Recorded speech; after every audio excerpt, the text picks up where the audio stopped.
Sa Matthew 28:18. 28. Sa Matthew 28:18. Ano po nakalagay po sa Matthew 28 verse 18? Matthew 28 verse isang talata sa verse 18 sa chapter 28 ng Matthew.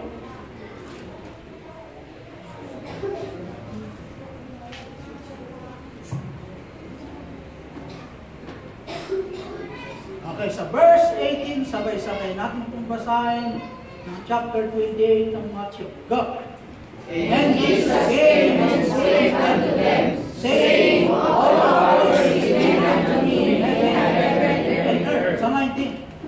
Go in, 19. Baptizing them in the name of the Father and of the Son and of the Holy Spirit. Tayo may manalangin na bilang Ama, salamat po sa iyong salita na aming nabasa. Salamat po, Diyos, sa lahat na nandito ngayon at ganoon din po sa mga bisitas po namin. Nanawang naintindihan po nila ang way of salvation na naayon sa iyong banal na salita na si Kristo lamang po ang paraan ng kaligtasan ng tao. Lain po, Diyos, na ikalit mong bawat pananampalataya nandito ngayon ang umalina yung mga salita. Nalain ko po na kumilos ka sa kaligtaan po namin, Ama, na buksan ang bawat puso ng bawat isa upang maunawaan namin po ang iyong minsaya o kay grace. Help thy servant, Father, I am a man of nothing. I can do always according to thy grace, that I can speak thy word, O God, na magbigay ka galakan at kasiyahan sa amin, na ikaw lagi makita. Dahil po po, Diyos, ang kaaway na pusin. Salamat sa lahat. Hindi suwaza po. Amen. Lahat po magsiyo po. Gandang umaga po sa ating lahat. Nandito po mga kapatiran sa ibang bansa. Kayo po ay nakikinig sa pong preaching po dito sa Gethsemane. Kasama po dito sa Pinas. At it is our prayers na kayo po ay nasa mabuting kalagayan. At ang ating tema ngayon ay dito po sa Matthew 28 verse 18. And Jesus came and he spoke unto them, saying, all authority is given unto me in heaven and in earth. Napag-aralan po namin kanina sa Sunday School to a preparation for the worship service. Ay yung pong authority na pinagkaloob ng Ama sa Kanya. Ang bawat mananampalataya, hello, listen to me, sa aming mga bisita, you are always welcome to Gethsemane Christian Baptist Church. Amen. At kayo po ay hindi accident ang pagpuntahan niyo po dito. It is only by grace. Nakilala niyo ngayon ang kaligtasan ay nasalalay lamang sa biyaya ng Panginoon. Kaya ng mga bisitas po namin, thank you for your coming dito sa Gethsemane. Kaya ba, nagagalit ang pastor, hindi ako nagagalit kapatid. Bisita, hindi na makilala sa akin. Pero pag hindi ka nakikinig, magagalit ako, hindi kong galit. Ito. Pag hindi kang umingiti, magagalit ka naman ako. Okay, dito po tayo sa ating Matthew 28 verse 18. Marami pong mga centuries ang nakalipas. Centuries. Hundreds of years. Na lumipas, na paulit-ulit na lang na binabanggit ang banal na kasulatan. Ibig sabihin, the Bible's always saying, sa Old Testament and the New Testament. Sa Old Testament, ay ang mga tao rin noon sa under God the Father. Ngayon sa New Testament, under God the Son. Kung anong salita ni God the Father, yan din po ang salita dito sa God the Son. Dahil po yung God the Father ay Spirit, ay yung God the Son ay nasa laman. Yung Espiritu at sa laman, siya rin po noon. Para magkaintindihan po tayo. Kaya, huwag tayong maniwala po na ang katuruan ay si Jesus Christ ay tao lamang na ipinanganak kay Maria. Tapos na, period. Hindi po gano'n. At hindi rin po kompleto pag sinabi si Jesus Christ ay mighty God. Ganito lang kapangyarihan, ang Diyos ay malaki, yung God yung Spirit. Hindi rin po. Ang si Jesus Christ, kung gano'ng kapangyarihan niya, ganoon din po sa Ama. At ang Ama, ganoon din po ang kapangyarihan ni Jesus Christ. At kung naamot, pastor, anong basihan? Sa Matthew, ang sabi ng anghels kay Maria, Maria, ang iyong ikinabubuntis ay ang banal na Espiritu Santo. The Holy Ghost. Capital S, capital J. Yung Holy Ghost, pag basahin mo sino yung Holy Ghost, babalik ka sa Genesis, yung creator ng universe. O iyon din ang God the Father, wala nang ibang creator doon sa Genesis. Ang sabi ng Exodus, ang Diyos Ama ay kailanman hindi naging tao. Tama naman yun. Yung Espiritu, hindi mo pwedeng maging tao yun. Pero yung Espiritu, nabalot ng laman pwede. Sumangkap sa laman. Pagkaiba kasi yung Espiritu, naging tao yun. Yung Espiritu, sumangkap ng laman, the Bible says. Ay, maliwanag. Noong naipanganak po si Jesus Christ, yung Espiritu na nasa tiyan, noong lumabas, nabalot ng laman. Ang pagkaintindi ng mga multo, may mas malaking Diyos, may maliit na Diyos. Nagkamali po ang mga multo. Kailanman hindi nila maintindihan ang banal na kasulatan hanggat hindi muna sila maging born again. Kung simple way of salvation hindi nila maintindihan, mas lalong hindi nila maintindihan ang pagkatao at pagka-Diyos ni Kristo. Si Kristo ay naniwala tayo na tao at naniwala din tayo siya rin ang Diyos. Paano basta? Yung pagka-Diyos ni Kristo, the Bible says, siya rin ang nagsalita, hindi sa atin. Pero ang mga multo, hindi nila kapatunayan, hindi nila kayang patunayan na si Kristo ay hindi Diyos. Wala kang matagpuan sa Bible na si Kristo ay hindi Diyos. Ang matagpuan sa Bible, si Kristo ay tao. Ang matagpuan sa Bible, si Kristo rin ay Diyos. Yun ang meron. Pero sa mga multo, hindi nila patunayan na si Kristo ay hindi Diyos. Wala mo. Kasi hindi nila kayang patunayan. Ayan ang shortcut na lang. Kaya tayo bilang mananampalataya ay dapat natin kilalanin kung sino yung pinanganak. Biro mo yan, pinag-aralan ng Santis kanina. Bata pa lang, sinasamba na. Bata pa lang, inaawitan ng mga multitude of angels. The hosts of heaven. Hindi lang po, the three wise men, sinamba na. Ang samba kasi pagluhod yun paggalang. Ang gadasan itong namang anak na si Jesus Christ, ibinigay ng Ama ang lahat ng kapangyarihan sa Kanya. At siya po ay magpapatawad ng kasalanan sa lupa. Ang sabi ng mga Hudyo, Diyos lang pwede magpatawad. Sino ba yung tao nito na magpapatawad din ng kasalanan? Hindi nila alam na siya rin po noon. Bakit? Ang sabi ni Jesus Christ, ang ama niyo na si Abraham, sumasamba sila sa Diyos Ama, na yun po ang iyong Diyos na aking Ama. Sabi niya. Pero sasabihin ko sa inyo, nagalak si Abraham nung nakita niya ang aking araw. Nakiktot niya ito, nagulat niya itong mga Hudyo. Paano nangyari yun? Wala ka pang 50 rin dati, nagagalak na si Abraham, nakita niya yung araw mo. Ibig sabihin, before Abraham was ayaw sa ito. Alang-alang sa mga wala kanina sa Sunday School. Yun ang topic namin kanina po. Kaya, dito po tayo sa ating worship service. Ito pong mga scientists, yung magagaling dito sa utak, scientifico. Anong sakto ng science? Itong mga master, mga expert, mga magagaling. Naniwala sila na mayroong milagro, miracles. Naniwala sila. Pero hindi sila maamin o katanggap-tanggap sa kanila na ang miracle ay umobra. Hindi sila umobra dyan, hindi sila maniwala karamihan sa mga magagaling. Pero naniwala sila na mayroong miracles. Pero pag i-apply sa kanila, hindi nila tinatanggap yan. Nagkaroon na ng debate nung panahon ng magagaling. Kung ano yung magagaling noon, kasi advance ang Europe kaysa sa atin. Maraming magagaling na doon. Nung wala pa itong mga dayuhan sa atin, katulad po itong mga Kastila, wala pa sa atin. Mga ninuno lang natin nandito. Meron silang lawyer sa Europa. Ibig sabihin, advance na sila. Meron silang lawyer, meron silang papel na, meron din silang sinelas, meron na, advance na sila doon. Meron silang school na. Sa atin, wala pa. Hindi pa lang nakita, ano ba yung tsura ng ballpen, papel, ano ba yung mga, may pen. patayin ng mundo. Hindi nila alam yun, may pulbura pala yun. Hindi na, advance na yung Europe. Itong magagaling na expert o logician, o itong mga magagaling na scientist na tinutukoy natin ngayon para maintindihan, ay kinikilala nila po yung word miracle. Pero pagdating na i-apply sa kanila, ang miracle lamang po ay sa mga maliit at pinag-aralan at tinatanggap.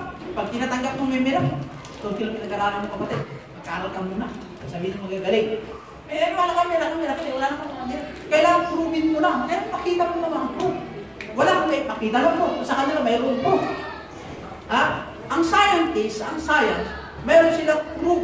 Meron silang proof. Yung miracle, wala kang proof pa na makita nila sa umagitan ng mata. Magkaiba kasi ang pananampalataya at sa invention. Sa invention, may mga test o tested na na-invento na kapaniwala. Kapulad yan. Meron pong lumipad na bala. Yung bala, meron pong tinutukoy na camera. Bakit yung bala? Nakikita dito ang radar. Kung how many kilometers ang takbong bala. Hahanapin kung hanggat saan ang hangganan ng lupa. Lumipad yung bala, hindi pa rin naabot kung saan ang hangganan ng tubig. Kasi gusto nilang tuklasin kung may hangganan ng tubig. Ang science, hindi nila mapubiyak. Hindi nila naabot ang hangganan ng tubig. Ganyan. Kaya maraming invention ng scientists na sila po ay bigo.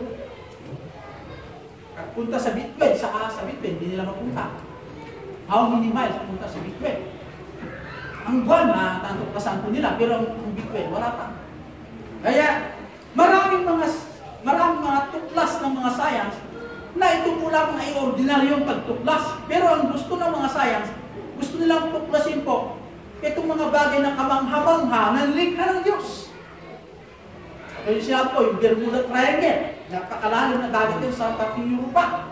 Hanggang ngayon, hindi pa rin nakuha yung nawawalang barko dyan. May oras na kumukuha ng barko yun. Wala pong nakatuklas dyan. Ang mga scientists in Europe, nagkaroon ng emergency meeting noon. Kumukuha lang yung barko na yun, nawawala yung barko, basta na mag-disappear dyan sa kita ng triangle na yan, Bermuda na yan. Ang ginawa nila, invento silang pamuntra ng magnetic force. Yung barko dito sa ilalim, kontra niyo po yung magnet. May magnet daw yung dagat, malalim. May pangontra. At sa radar ng taas, sa taas ng aeroplano, may magnet din para sa kung hindi ka mawala. At mayroon ding radar dito, ganyan, nakabaliktado sa bakol sa aeroplano. Pagdating ko na kumuha ulit yung sine, yung dagat na yun, kumuha yung panahon na yun, sa araw na yun. Tinignan sa radar. Ang problema yung radar nila, biglang nagula. Communication ka. Nawala yung barko, nawala rin yung plan. Ang ginawa ng science, bawa sila ng invention ng pasisid sa ilalim. Isang linggo. Pasisid, kompleto silang gamit. Ang problema yung kanilang spaceship pandagat, kailalim, namatayin sila ng ilaw. Hindi kaya ng ilaw na. O di, bumalik sa lupa. Saka doon maniwala ng mga scientists, tama at ang sinabi ng Biblia, mayroong spirit ng dagat. Bukod tayo nabubuhay, pero baka nabubuhay sa dagat, hindi natin kilala yan. Doon sila nagkaroon ng division ng mga science. Yung iba, mga scientists, naniwala ba itong Diyos ng Israel at itong banang Israel, the Bible. Totoo ang sinasabi ng Bible. Yung kalahati naman, hindi. Mga espiritu ng tubig yan. Yan. Kaya nagkaroon ko ng division. The title of this message, The Miracle of Christ. Verse 18, ang unang puntos, the scope of Jesus Christ's miracles. The scope of Jesus' miracles. Yung scope ko, yung kung limit. Limit. Pero ang sabi ng Biblia, tungkol ko sa Matthew 8:26-27, yung kung nature, itong katulad ng calamity, pagyo, ganyan, ulan. Basahin po yung Matthew 8:26 down to 27. Noong si Jesus Christ ay natutulog. Saan? Sa barko o sa ship. Nung natutulog po sa bangka, ginising po mga apostoles. Panginoon, malulunod tayo. Dahil may malakas na bagyo. O kinatulog ang Panginoon doon, ginising ka ng Panginoon, may bagyo. Malakas ang hana. Anong ginawa ng Panginoon? He rebuked the wind. Rinibiyok na. Tumigil ka hangin, tumigil ka daluyan. Ganyan. Rinibiyok niya. Sinabihan niya itong mga kinakatakutan ng mga tao. Sumunod naman yung wind na malakas, umina. Yung malaking alon, umindok. Kaya nagulat yung mga tao. Sino kaya itong tao ito? Na pati itong nature, sumusunod sa kanya. Tapos sasabihin mo, tao lamang si Jesus Christ. Mag-aaral kang mabuti bata. Hindi nila naintindihan. Okay? The man marvels is saying, what manner of man is this? That even the winds in the sea obey him. Yung mga dagat, karagatan, masunurin o Jesus Christ. Ang dapat sana sa atin bilang anak ng Diyos, mas masunurin tayo kaysa sa tubig. Amen. Amen. Pag sinabi ng Biblia, babae, pasakit ka sa asawa ng lalaki, dapat, amen! Sabi ng mga babae. Amen. Itong tubig sa hangin masunurin sila amen? Amen, ladies? Amen, mga ladies. Amen, ladies? Amen. Tapos na, pipilitan lang mo ngayon. Mga kapatid. Yun ang mahirap sa atin ngayon. Ladies pa lang hindi masunurin. Alam mo, ito yung mga ladies. Example lang ito. Wala akong example lang, simple lang ang pagsunod. Yung pagsunod sa Panginoon ay dapat natin kong pakinggan. Kung i-review tayo ng Diyos, dapat tayo makinig. Amen. Hindi kasi pwedeng magiging leader ang babae. Hindi pinenturo ka ng Bible. Kailan lang hindi pinenturo ka ng Bible ang babae ang leader? Hindi rin pwede ikaw ang leader sa papel lang, pero sa pagganap ako. Hindi rin pwede yun. Hindi pwede mga kapatid. Ako, gusto ko rin, ayaw kong maging leader eh. Gusto ko yung babae na maging leader. Bakit? Marami problema ang leader. Wala tayong magagawa. Mas marunong ang Diyos pagplano sa buhay natin kung sino ilagay ng leader. Hindi pwede palitan ang iba ng nakasulatan. Pwede palitan natin yung isa, pero sabi ng Bible, dadaan ka pa ng pag-aaral sa langit. Kung kami sinabi mo, hindi. Kung qualified ka mag-aaral ng isulat ng Bible, kasi ang author ng Bible, ito Holy Ghost. Pag sinabi ng Matthew, sinasabi rin ng 2 Corinthians o sa Timothy. Kaya, huwag natin baguhin ang itinalaga ng Diyos na leader. Amen? Ladies? Amen. Brother mo, matawa eh. No, right. Over nature. Hindi lang po sa nature na ipinakita ng Diyos ang kanyang, si Kristo, ang kanyang kapangyarihan to rebuke the winds in the sea. At sa Mark, chapter 5, verse 12 down to 13, over the devils. Itong mga demons. Ano yung mga demons na kinikilala natin? Itong mga demonyo. Inutusan din ng Diyos. Ano na inutusan? Mababasa niyo po sa Mark 5, 12 down to 13. Even Matthew 8, 28 down to 32, chapter 9, 32, 33. Mark 1, 23 down to 27. The demons went out into the swine. Yung mga ikulit ni Jesus Christ, itong mga demons, ang mga demons nag-request. Anong sabi ng mga demon? Pwede ba dalhin po kami sa mga baboy na lang? Sige! Itong mga baboy na walang amuang-muang, pinasok ng mga demonyo kasi wala silang mapupuntahan. Kaya nung pumasok sila sa baboy, yung baboy nang tumakbo, napunta sa ilog at doon sila nagpakamatay. Bakit? Sabi yung baboy, ayaw kong mabuhay na kasama ka demonyo, mas mabuhay matay na lang ako. Ang mahirap sa atin bilang anak ng Diyos, di ba kasama si demonyo, huwag lang kasama ang Jesus Christ, dahil si Jesus Christ nagsusundin, mahirap sundin. Kung si Satanas, pwede ka mo ng anak, pwede ka bumubay, maraming pwede. Yung baboy na lang Ay, kung demonyo kayo, walang kasama ko, magpakamatay na nga ako. Yung baboy, magpakamatay na nga. Obedient! Mas tumurin ang baboy na yan. Di ba ka lang wala nang buhay kasi yung kasama ka. O, mabuti ba kayong baboy? May kaisip pa na ganyan. Baboy pa kayo. Di ba kinakatay natin yung baboy na ito? Baboy pa lang yan. Pero sa Bible, sa instruction po. Sabi yung mga demonyo, wala kami mapuntahan Panginoon. Pupuntahan mo kami, pahintulutan mo kami pumunta sa mga baboy. Nung pinuntahan yung mga baboy, doon sila tumira. Yung mga baboy, diretso sa mga. Sa ilog, doon sila namatay. Bakit? Mas diretso yung mga baboy nagpakamatay kaysa kasama yung demonyo. Humihiti kayo, pero totoo yan. Kasabay mo yung kapatid. Pumatayin mo lang ako, kasama kita. Ganyan sana, hindi. Kaya nga, ayun mo sumisigaw sa'yo, hindi si Satan. Lahat ng sinasabi mo wala sa Bible, kay galing kay Satan yan. Yung magmura, hindi mura sa Diyos yan. Wala kay Satan. Kung gusto mong bigkas, sabi mo sa asawa mo, bigyan ka na kasayang Diyos. Yan. Yun na lang. Bakit? Yung bibig na yan, hindi ka pwede yan. Bakit? Hindi ka pwede yun eh. Si Jesus Christ may kapangyarihan. Kaya ang remedy Christian, yung kasalanan mayroon tayo, confess yung sin of the Lord.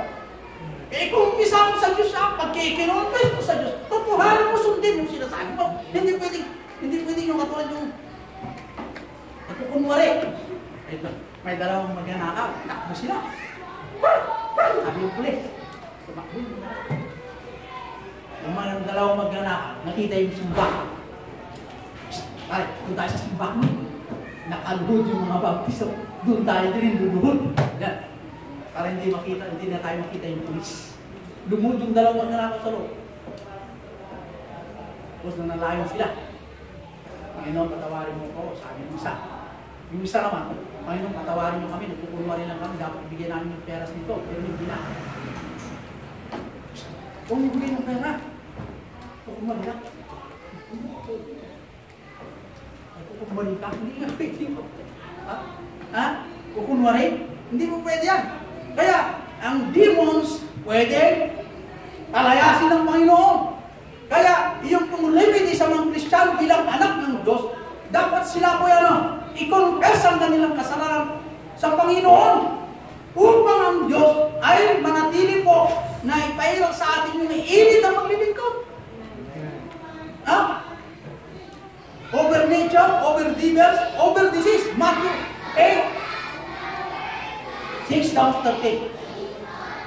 Yung pong lumpo. Yung lumpo.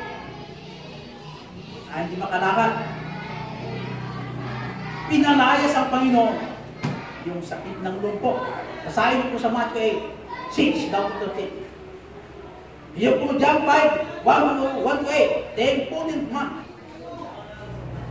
Basahin niyo po yan. Hindi na po yan sa Matthew 12:13. Yung pong natuyo. Ibinalik po ng Diyos. Pinagaling po ang isip. Sa Matthew 9:22. Pinagaling ng Diyos yung sakit na leprosy. Ano pa? Marami pong pinagaling ng Diyos tungkol po sa sakit. Pwede sabihin ng mga, sakit, lumayas ka. Lumayas yung sakit. Problema sa atin. Naniwala pa rin na mayroon na.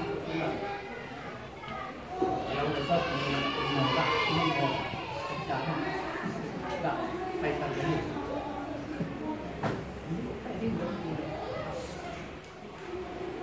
Naniwala sa inyong kulang. Taas na naman. Stereo na rin.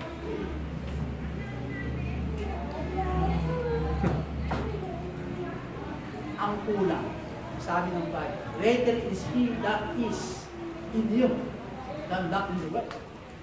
Kung si Jesus Christ na sa atin, mas makapangyari kaysa yung kulang-kulang ng mga aswang na mga sunod yan. Palibang kumain ng pananampalataya, kayo ang problema. Papasukin yung mga demonyo. Sabi ng Panginoon yung baboy nga may utak na Sabi niya, yung baboy, walang utak niya. Ang alam natin yung baboy lang, ay pagkain na yun. Mas marunong pa sa atin. Bakit? Ayun na. Kung ikaw pa rin kasama ko, ikaw asumot ka, baka mamatay na ako pa. Yung bago yan. Kahit ang dami-dami pagkain na yan, damo yun, mamatay na lang. Sa kayo, mamatay na lang kasi nandiyan si demonyo eh. Ang mga Kristiyano. Gusto niyo balik mong buhay, siguro kapamatay. Talaga ba? Amen? Over that, may kapangyarihan din ng Panginoong Jesus tungkol sa kamatayan. John 11:43-44. Yun ang ating basihan. He raised Lazarus. Si Lazarus ay patay na, pero binuhay ni Kristo. Kung si Kristo may karapatang magpatawad ng kasalanan, kung si Kristo may kapangyarihan na i-rebuke ang nature, the devils, the disease, ang kamatayan, sino ngayon si Jesus Christ? Kung sabi mo si Jesus Christ ka na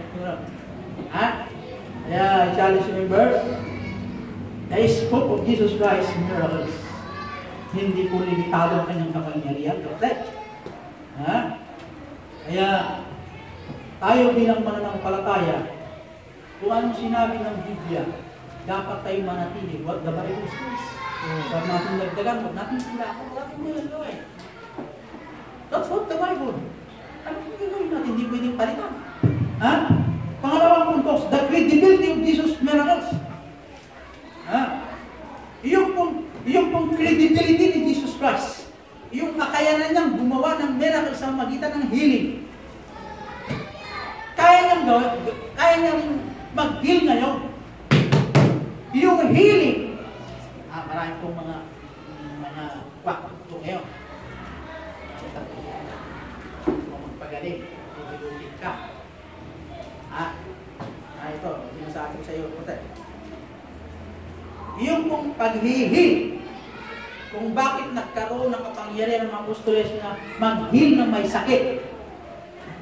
Tandaan nyo, makinig po, kung bakit pinahintulutan ng Panginoon ng mga apostoles at sa Jesus Christ, nag-heal, nagpapagaling ng may sakit, nagkaroon ng milagro. Bakit? Sa gusto nilang maniwala sila na si Kristo lamang po ay anak ng Diyos.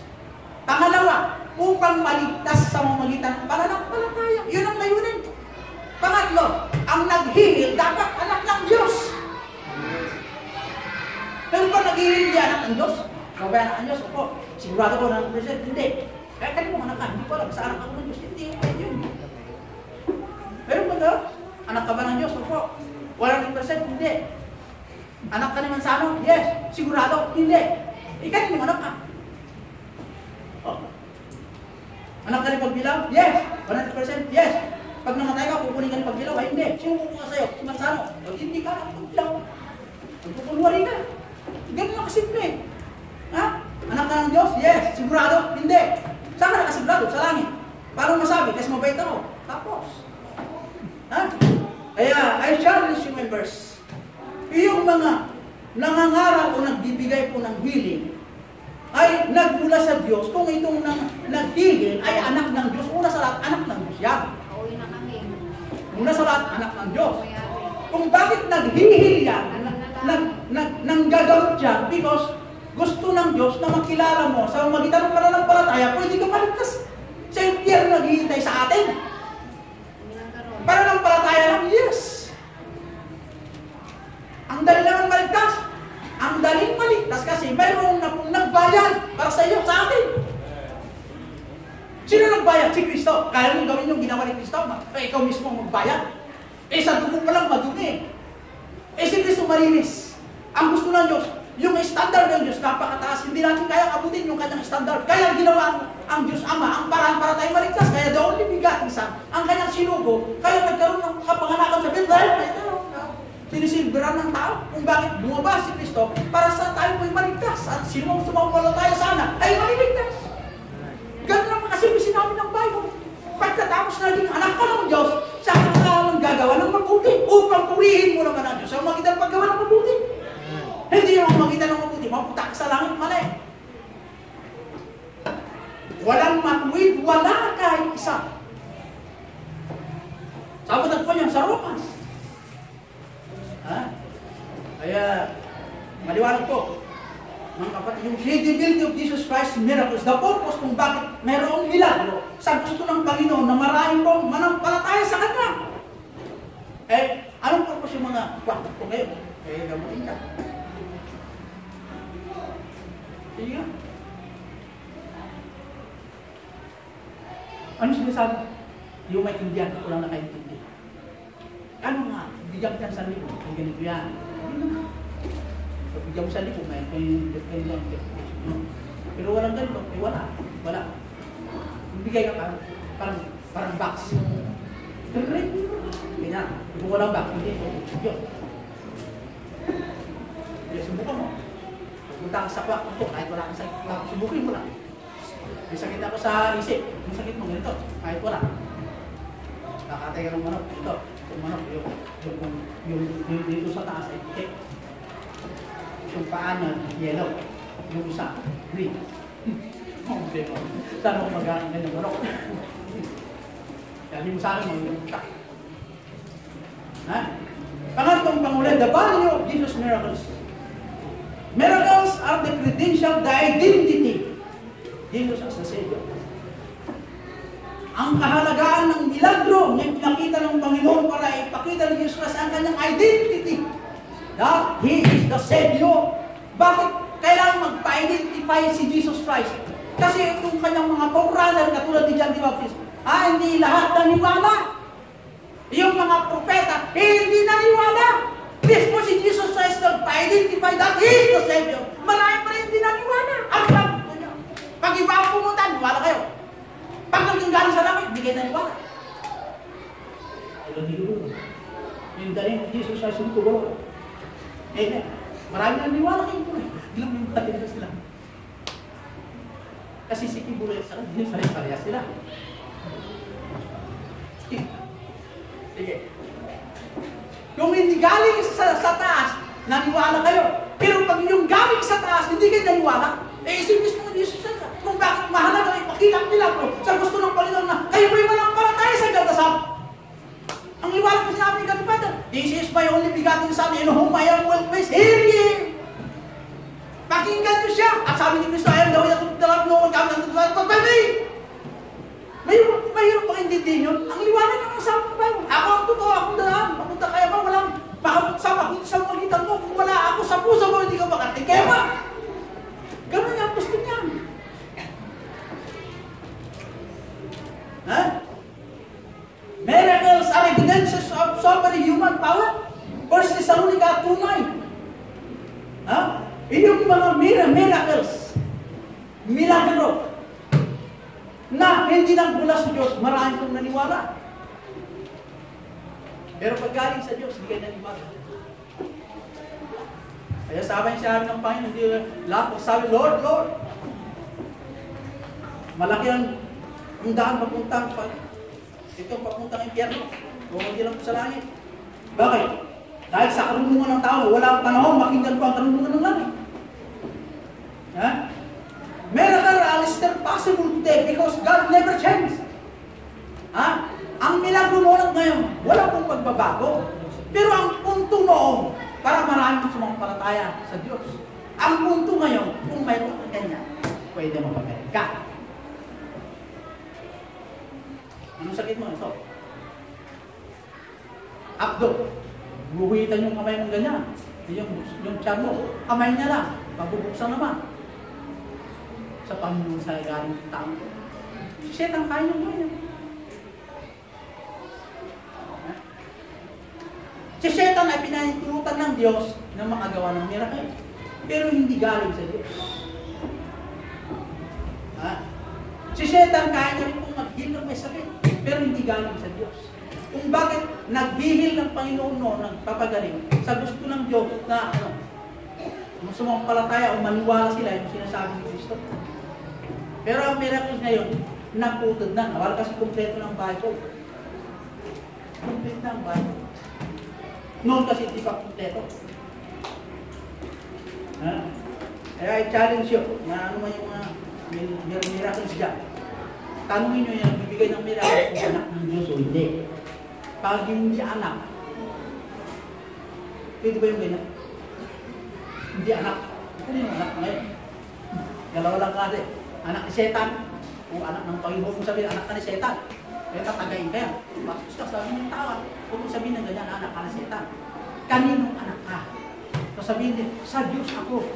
Ang Diyos din ang aking Ama. Ikaw di ba ang Diyos din? Parehas tayo sabihin. Pagtanong mo, sigurado ka 100%? Ay hindi. Bakit? Nagkakasala pa ako eh. Wala naman nakakyak sa langit. Wala naman nabuhay na. Yung galing sa langit, nabuhay niya yun, bumalik. At sinasabi, mayroong impyerno. Wala naman na. Hindi, ang tanong, kanino ka? Doon. Sigurado ka doon? Hindi.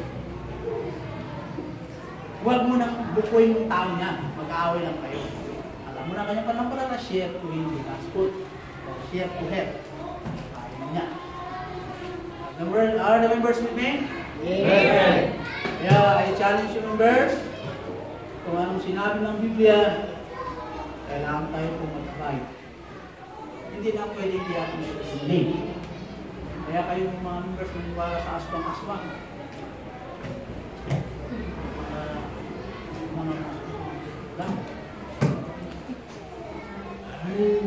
Yung nanonood kasi ng TV kasi niya. Yung nanonood ng TV. Ha? The Bible says, kung nasa iyo ang Diyos na makapangyarihan, walang tatawag sa Diyos na yan. Bakit tatawag? Kung mayroon naman. Block. Ha? Yung mga babae, pag lumakad sa dami, ayaw lumakad ng isa, kasi natawag. Ha? Ang Diyos ang ating kasama. Siya rin ang dapat natin katakutan. Bakit? Ang Diyos kaya ng patay ng soul, kaya ng patay ng katawan. Ang tao, katawan lang kaya ng patay, pero hindi niya kaya ng dami ng soul. Kaya yung advice ng Bible, salita ng Panginoon, matakot kayo doon na kaya niyang patayin ng soul. Kaya niyang patayin. Members, are you with me? Amen. God Almighty, salamat Panginoon sa iyong mga salita.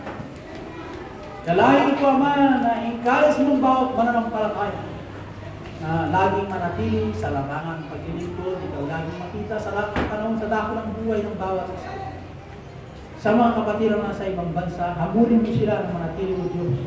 Ang kanilang katapatan na paglingkuran ka, Ama, sa lahat ng dako ng kanilang buhay at magiging sila po ay ularan sa kanilang mga magulang nasa Pinas.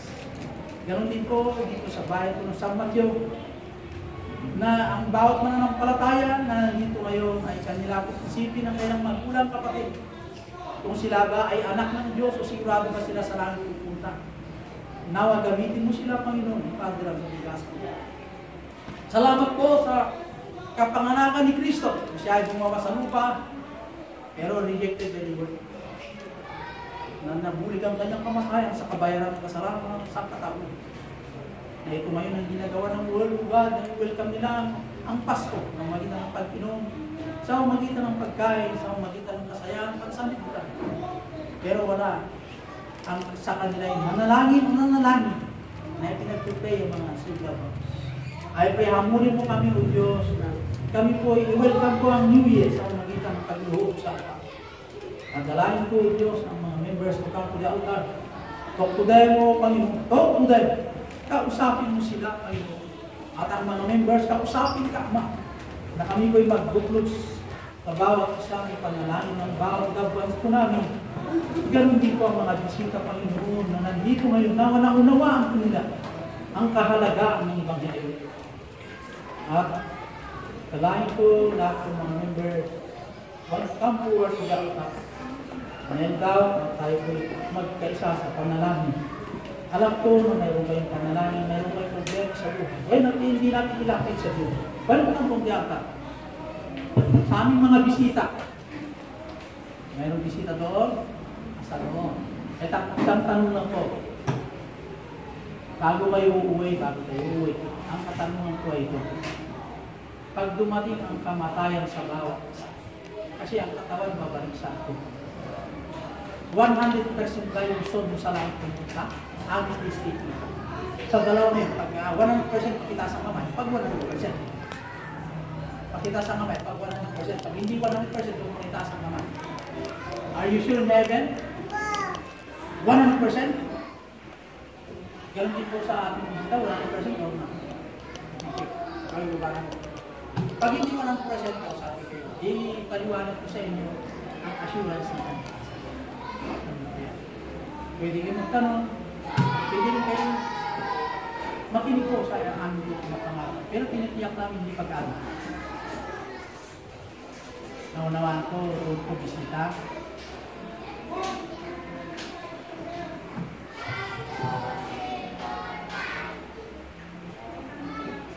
Lord Diyos ko, salamat po sa mensahe na ipinatulong mo sa amin. Patawarin mo kami, O Diyos, sa aming gawang kasalanan. Ginawa namin ang lahat, Panginoon. Na kami po yung Diyos, ipinatupray ang mga mahal namin sa buhay. Mga save loved ones sa bawat isang maligtas po sila. Dahil sa kakulangan ng pananampalataya, aming dalangin po, patawarin mo kami. Sa mga bisita na dumalo na nag-invite sa kanila, na sila po yung pinanalangin mga bisita. Salamat po Diyos, nandito po sila, kaya dito nila, na si Kristo lamang po ang paraan ng kaligtasan at ang kaligtas po ang isang tao at ang tahanan. At hindi na po sa impyerno. Salamat po, O Diyos, sa kaligtasan na walang kabayaran. Dalayan po ang nag-invite to bless earth, to bless him. Ganon din po ang bawat nagpunta sa altar, i-bless po ang bawat isa, walang kailang manalangin ng mga batay. I believe, O God, na mayroon silang hinay. But I pray to hear the petition of the servant to hear their prayers, O God. Please answer our prayers according to thy riches and mercy. Ganon po sa mga kapatid ng sa inyong bansa. I pray the Father, na pakinggan mo din po ang mga kailang panalangin. Ganon din po ang mga nakalusap. Ang tuturo sa Sunday School, i-bless mo rin. Ano ang po ang problem mo kumilang today? Thank you for the message, Father, in Jesus Christ, I pray. Amen. God bless. Lahat po magsibalis mga po.